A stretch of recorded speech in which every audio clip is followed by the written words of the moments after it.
स्थानम के तीसरे स्थान में कहा गया है, टीवी है काले पन्नट्टे तंजहा तीए पड़ुपन्ने अनागई। तीन प्रकार का काल होता है, अतीत, प्रत्युत्पन्न, अनागत। हमारी दुनिया में काल और क्षेत्र ये दो ऐसे तत्व हैं, इनके बिना कोई काम हो नहीं सकता। कोई काम करना है तो समय तो चाहिए करने के लिए, समय नहीं है तो काम होगा कैसे। और काम करने के लिए कोई क्षेत्र स्थान भी चाहिए तब काम होगा। न समय मिले और न स्थान मिले तो काम होगा कैसे। तो द्रव्य, क्षेत्र, काल, भाव ये चार चीजें हैं। किसी बात को जानने के लिए इन चारों दृष्टियों से ध्यान दिया जाए तो उस वस्तु के बारे में अच्छी जानकारी मिल सकती है। 6 द्रव्यों का विवेचन किया गया है। द्रव्य, क्षेत्र, काल, भाव और साथ में गुण को भी जोड़ा गया कि द्रव्य क्या है, उसका क्षेत्र कितना है, काल कितना है, भाव क्या है, गुण क्या है। जैसे उदाहरण के लिए हम जीवास्तिकाय जीव को लें तो जीवास्तिकाय द्रव्यतः यानी संख्या में कितने हैं, द्रव्यतः कितने हैं जीवास्तिकाय। तो जीवास्तिकाय में अनंत जीव होते हैं, अनंत जीव, अनंत सारे के सारे जीव हैं, वे जीवास्तिकाय के अंतर्गत हैं। तो जीवास्तिकाय द्रव्यतः, क्योंकि वो जीवास्तिकाय एकाकार नहीं है। धर्मास्तिकाय, अधर्मास्तिकाय, आकाशास्तिकाय एकाकार है, इसलिए वे द्रव्यतः एक हैं। धर्मास्तिकाय पूरा एक अखंड फैला हुआ है, वह द्रव्यतः एक है। अधर्मास्तिकाय भी द्रव्य से एक है। आकाशास्तिकाय पूरा लोक अलोक सारा एक है। परंतु जीवास्तिकाय एकाकार नहीं, अलग अलग जीव हैं, वे संख्या में अनंत हैं। इसलिए जीवास्तिकाय द्रव्यतः अनंत है। अब क्षेत्रतः जीवास्तिकाय है कहाँ, स्थान कौन सा है, तो लोकाकाश, लोक प्रमाण है। पूरे लोक में जीवास्तिकाय हैं, लोक के बाहर अलोक में जीव नहीं होते। इसलिए जीवास्तिकाय का क्षेत्र हो गया लोक प्रमाण। अब काल से कब से है जीव, कि कोई आदि अंत नहीं, अनादि काल से जीव हैं, अनंत काल, कोई अंत नहीं, हमेशा जीव रहेंगे। जीवास्तिकाय हमेशा थी या था, है और हमेशा रहेगी या रहेगा, यह काल हो गया। भावतः क्या है, भावतः है वह अरूप है, अमूर्त है, उसके जीवास्तिकाय के रूप नहीं होता। उसका गुण क्या, उसका मूल एक स्वरूप क्या, गुण क्या, वह चैतन्य गुण, उसमें चेतना होती है, उपयोग होता है, यह गुण हो गया। अर्थात किसी चीज को जानने के लिए द्रव्य, क्षेत्र, काल, भाव इन चारों से विवेचन किया जाए, उस वस्तु का सर्वांगीण या बहुअंगीण एक स्वरूप सामने आ सकता है। तो काल एक ऐसा तत्व है जो जीव जगत से, पुद्गल से, सारे पदार्थों से जुड़ा हुआ होता है।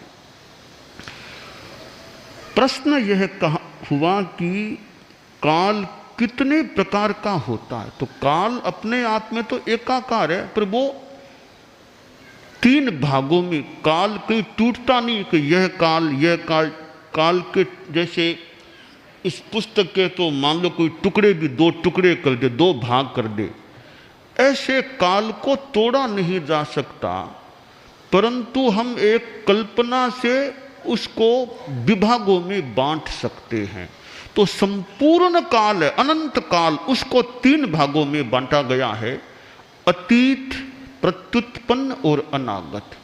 जो काल बीत चुका वह सारा अतीत हो गया, वर्तमान है वह प्रत्युत्पन्न उसे कहा गया, और जो काल अभी तक आया नहीं वह सारा अनागत काल है।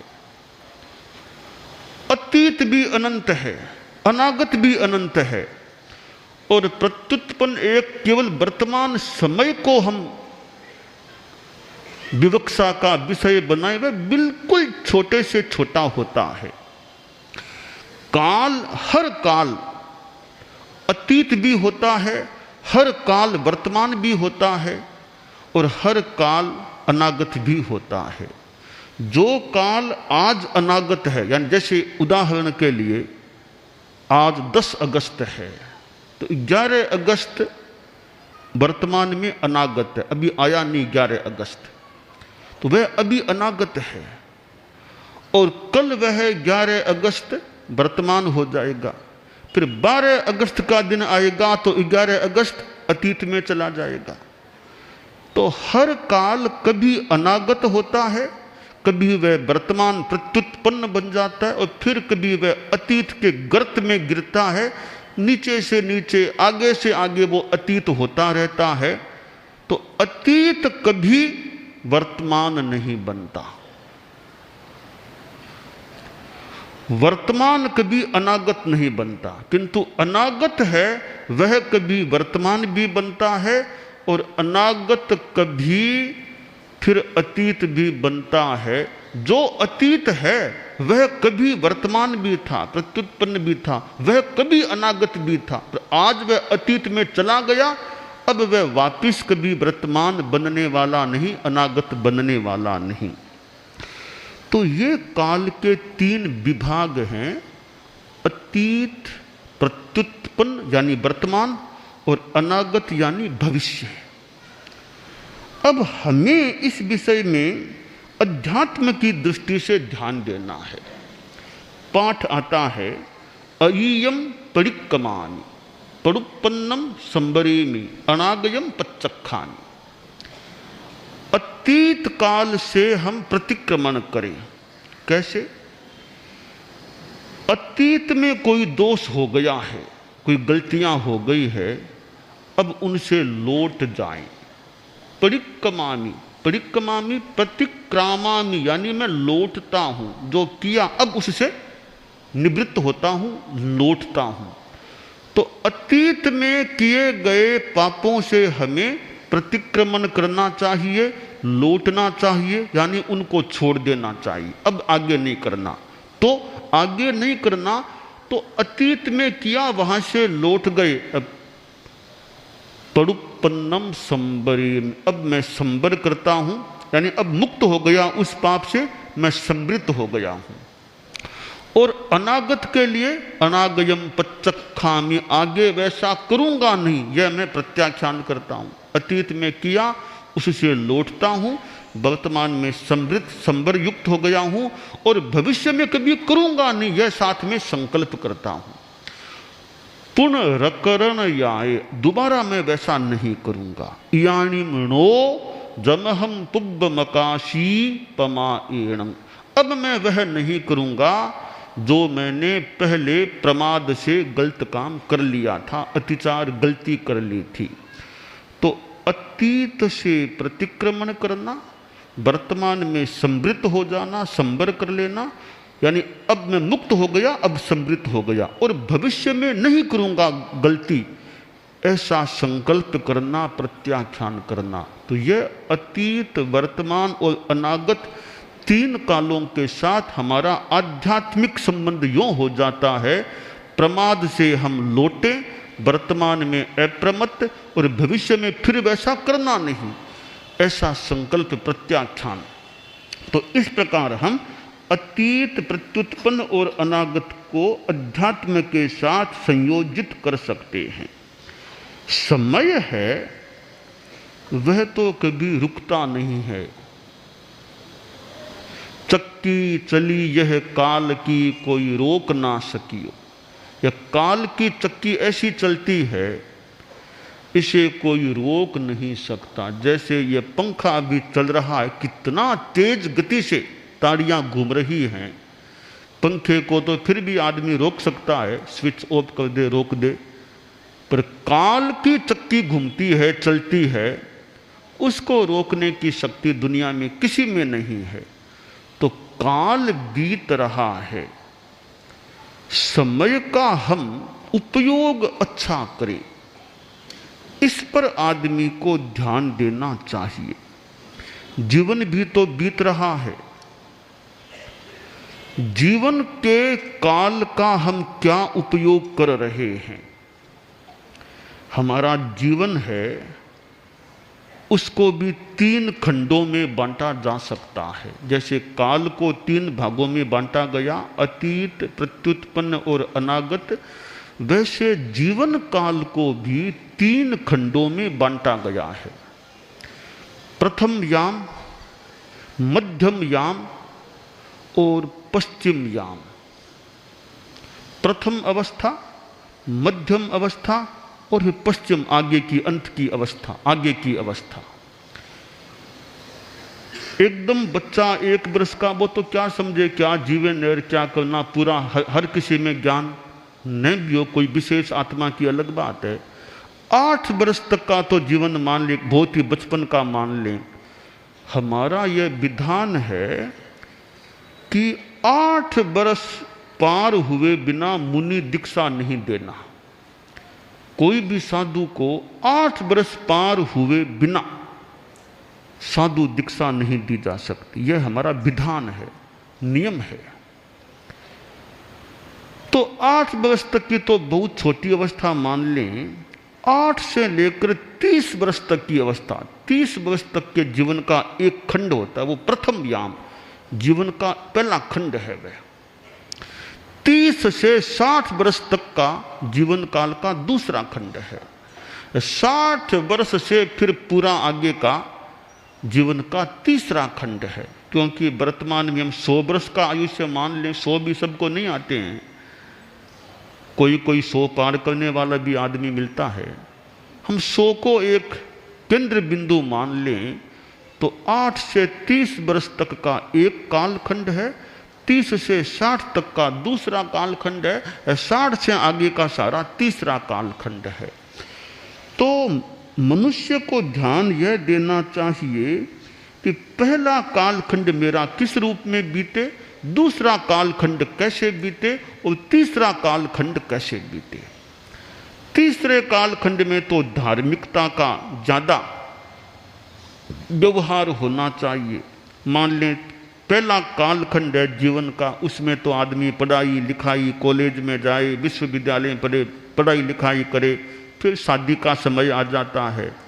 तो 30 वर्ष तक तो ज़्यादा धार्मिक क्रिया नहीं भी हो सके, ज़्यादा नहीं भी हो सके, कम से कम एक शनिवार की सामायिक तो कर ले। 30 वर्ष तक की अवस्था में भी, चाहे 20 का है, 25 का है, 18 वर्ष का है, सप्ताह में एक सामायिक करता रहे। शनिवार के शाम को 7 से 8 बजे के बीच एक सामायिक का क्रम भी चले तो 30 वर्ष तक की अवस्था में भी कुछ धार्मिकता का प्रयोग हो जाता है। अच्छा, वो अच्छा भी है, साधना भी चलती है साथ में। अब 30 से 60 तक का जीवन काल है, उसमें तो आदमी व्यापार, धंधा, परिवार को संभालना, वो काम बहुत सामने रहते हैं। 30 से 60 तक के बीच में वो तो बहुत एक जीवन का काम करने का, पढ़ाई लिखाई संपन्न हो जाती है। 30 तक तो जो पढ़ना, PhD करना आदि आदि काम संपन्न हो सकते हैं। 30 वर्षों तक कोई ध्यान से सब 30 तक अपना से लक्ष्य काम करे तो 30 तक पढ़ाई लिखाई संपन्न हो सकती है। अब तो पढ़ाई लिखाई को काम में लेने का समय है। तो 30 से 60 तक जैसे हमारे साधु लोग हैं, हम लोग हैं, 30 से 60 है, इसमें तो घूमना फिरना, यात्रा विहार, दूर दूर की यात्रा आदि आदि सारे काम हैं। तो 30 से 60 के बीच में कोई अगवानी बन गया तो खूब व्याख्यान दो, लोगों को संभालो, धर्म ज्ञान की बातें बताओ, शास्त्र की बातें बताओ, लेखन करो। यह सारा काम 30 से 60 तक। आप लोग गृहस्थ हैं तो 30 से 60 तक मान लें, और भी धंधा काम भी करना होता है, पर जीवन में सदाचार, जीवन में सदाचार आदमी रखे। सामायिक ज़्यादा नहीं भी कर सके, रोज की एक वो भी नहीं, वो तो महीने में 5-7 कर लो भले, पर जीवन में सदाचार तो रखें। घोटाला, अनैतिकता, धोखाधड़ी, इनसे आदमी बचे, सदाचार का जीवन रखे, सादगी सदाचार जीवन में रखे। 60 पार हो गए, अब तीसरा खंड आ गया जीवन का। अब आदमी थोड़ा घर से कुछ निवृत्ति ले ले, क्योंकि 60 वर्ष तक तो बेटे भी हो जाते हैं, बेटों की शादी भी प्राय हो जाती होगी, तो आदमी कुछ निवृत्त हो सकता है। फिर अपना समाज में, संस्थाओं में धार्मिक काम करे, इसमें समय लगाए, और सामायिक ज़्यादा करे, रोज की एक सामायिक करे, कभी 2 भी कर ले, अपनी उपासन उपवास आदि भी करे, धार्मिकता में लगे। इधर व्यक्तिगत धार्मिकता में और समाज में, संस्थाओं में धार्मिक गतिविधियों में अपना योगदान दे, इसमें समय लगाए। बाद में जब लगे 75-80 आ गए, अब तो शरीर में कुछ शिथिलता आ गई, तो और ज़्यादा आत्म साधना में लगे, व्यक्तिगत स्वाध्याय, सामायिक आदि में ज़्यादा लगे। यूँ ये 3 जो जीवन के खंड हैं, इन 3 खंडों में किस खंड में क्या करना चाहिए, इस पर आदमी को ध्यान देकर पहले खंड में ऐसी जीवन शैली, दूसरे खंड में ऐसी जीवन शैली, और तीसरे खंड में ऐसी जीवन शैली होनी चाहिए।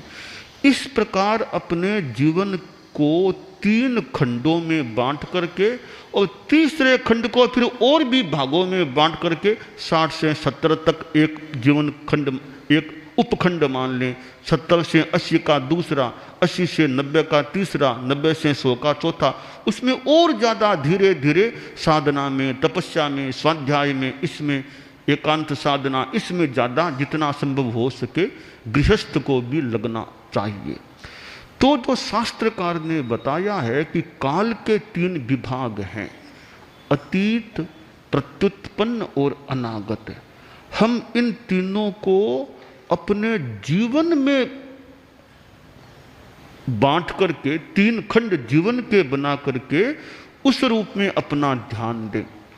चारित्रात्माएं हैं, परम पूज्य गुरुदेव तुलसी थे। हम देखें कि 60 वर्ष तक तो उन्होंने खूब घूमना यात्रा खूब किया। 60 के बाद सहजतया या शैलक से कुछ कम हो गया, फिर इतना लंबा बिहार, लंबी वो कुछ कम हो गया, और फिर आगे तो लाडनू में ज़्यादा प्रवास, 2 चौमासे एक साथ ज़्यादा प्रवास करने लगे।